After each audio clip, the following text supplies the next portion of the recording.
અમારી ચારધામ યાત્રાની અંદર આગલા વિડીયામાં આપણે મહાકાળીએ જ્યાં 16 યોજન લાંબી જીભ કરી અને રક્તબીજનું લહુ પી અને આ ધરતીને રક્તબીજના ત્રાસથી મુક્ત કરેલી એ પવિત્ર તીર્થના દર્શન કરેલા, એટલે કે કાલીમઠમાં ભગવતીના દર્શન કરી આશીર્વાદ લીધા.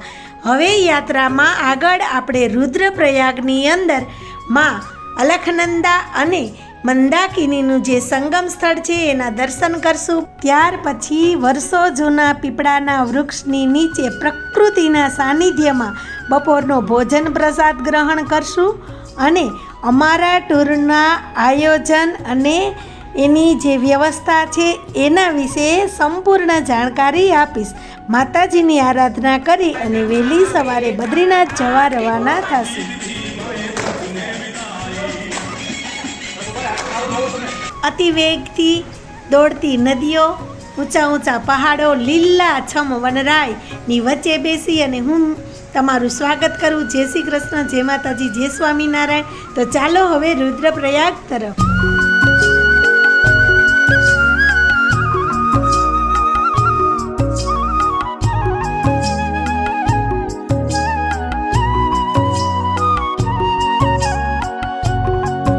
આગળ હવે હું તમને બતાવીશ કે બે નદી મળે છે, કેવા બેના અલગ અલગ સ્વરૂપ છે અને કલર પણ બેના અલગ છે અને બંને કયા કયા ધામથી નીકળી અને અહીંયા મળે છે એ હું તમને વિડીયોમાં બતાવીશ. આમાં લીલું પાણી દેખાય ને એ કેદારનાથથી આવે છે અને આ જે દેખાય ને એ અલખનંદા, આ બદ્રીનાથથી આવે છે અને આ બે પાણી અહીંયા ભેગું થાય. આગળ જાઉં એટલે હજી એક સંગમ આવશે, ત્યાં ભાગીરથી નદી મળશે એટલે એ પછી ગંગા બની અને ઋષિકેશ તરફ આગળ વધશે. આ પ્રયાગ તીર્થ છે. તો કેવી મજા આવી યાત્રામાં? કેવી મજા આવે ને?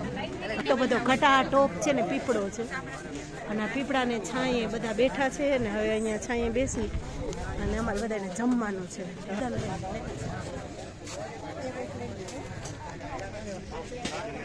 રુદ્રપ્રયાગથી પીપલકોટી તરફ જતા વચ્ચે એક સ્થળે અમે વિશ્રામ કરેલો અને અહીં જ અમે ભોજન પ્રસાદ પણ લીધેલો.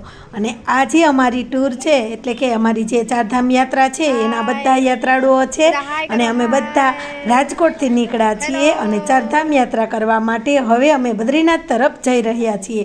તો અમારી યાત્રાના આયોજન વિશે હું તમને વાત કરું તો અમારી યાત્રાના મેઇન આયોજક જયંતિભાઈ પટેલ છે અને એ જ આ યાત્રાનું બધું આયોજન કરે છે અને 112 વ્યક્તિ યાત્રાળુઓ અમે આ યાત્રા સંઘમાં સાથે છીએ.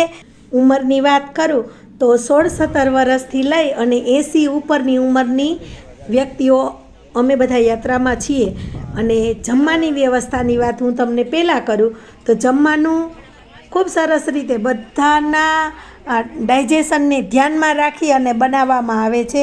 આપણે ગુજરાતમાંથી નીકળ્યા એટલે કે આપણે પહાડોનો એટલો અનુભવ ન હોય, પણ જ્યારે આપણે પહાડોમાં જઈએ ત્યારે એ પહાડો ચડવા, એનું વાતાવરણ, એ બધાને ધ્યાનમાં લઈ અને જમવાનું અમને પીરસવામાં આવે છે. અહીંયા જો અત્યારે અમે બપોરનું જમણવાર લઈ રહ્યા છીએ તો બપોરે અમને મગ, ભાત અને લાડુ આપવામાં આવે છે અને દાદા ખાસ અમને બધાને ભલામણ કરે છે કે તમે ખાસ કરીને જમવા ઉપર ધ્યાન આપજો. જેટલી તમારી જમવાની ભૂખ હોય એના કરતાં 2 કોડિયા ઓછા જમજો, જેથી કરીને તમે પહાડો ચડતા હો. બસ જ્યારે પહાડો ચડતી હોય ત્યારે સ્વાભાવિક છે કે બધાને પેટમાં ગડબડ જેવું લાગે, પણ તમે જમવામાં જ જો પહેલેથી ધ્યાન આપ્યું હોય તો તમને પ્રોબ્લેમ ન થાય.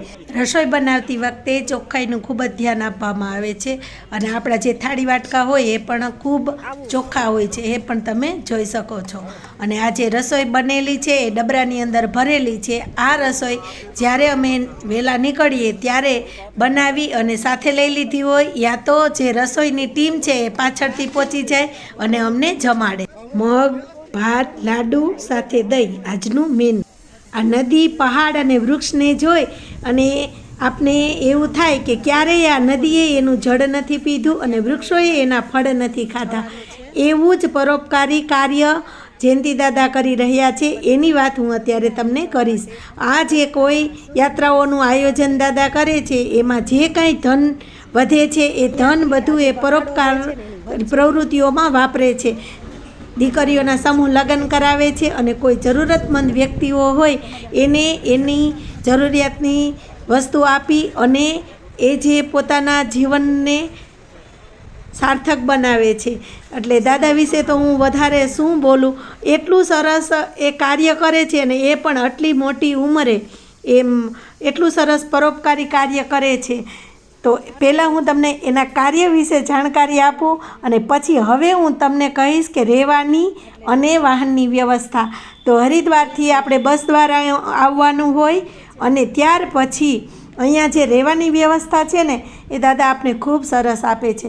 સારી હોટલોમાં આપણે રહેવાનું હોય. ક્યારેક એવું બને કે પહાડી એરિયો છે એટલે થોડુંક રહેવામાં પ્લસ માઇનસ થાય, પણ જો કોઈ વ્યક્તિ પરોપકારનું આટલું બધું કાર્ય કરતું હોય તો એમાં થોડી ઘણી આપને તકલીફ સહન કરવાની આવે તો એ સહન કરી લેતા પણ આનંદ આવે છે કે આપણું જે ધન છે, આપણે જે કાંઈ રકમ દાદાને આપી છે એ રકમમાંથી અમુક જે હિસ્સો છે એ પરોપકારમાં વપરાવાનો છે. તો બસ આ રીતે મેં તમને અમારા ટૂરની જે આખું આયોજન છે એના વિશે કીધું છે અને તમને ડિસ્ક્રિપ્શનની અંદર પણ દાદાના નંબર આપી દઈશ અને સ્ક્રીન ઉપર પણ દાદાના ફોન નંબર મૂકી દઈશ. તો અમે જેમ અત્યારે આનંદ કરતાં કરતાં ચારધામની યાત્રા કરીએ છીએ એમ તમે પણ આવી સરસ યાત્રામાં જોડાવ એવી મારી તમને બધાને પણ ભલામણ છે. ઘણા દિવસથી બધા કોમેન્ટ કરતા હતા કે અમને તમારી જે યાત્રા છે એના વિશે જાણકારી આપો. તો ભક્તજનો, આજે મેં તમને અમારી યાત્રા વિશે જાણકારી આપી છે.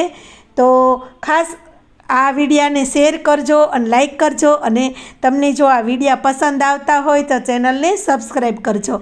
અત્યારે હું તમને પીપલકોટીની બજાર બતાવી રહી છું.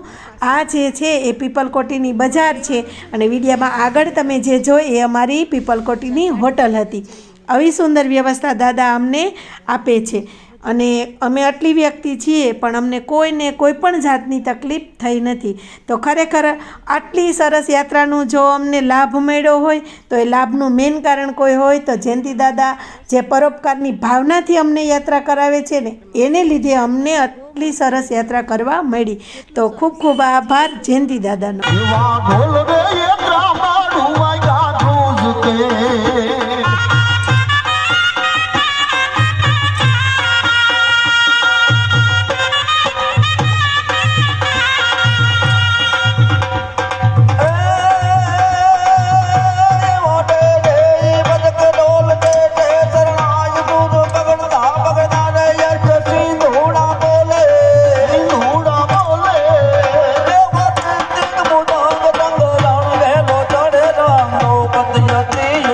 કડકટ ડોલે,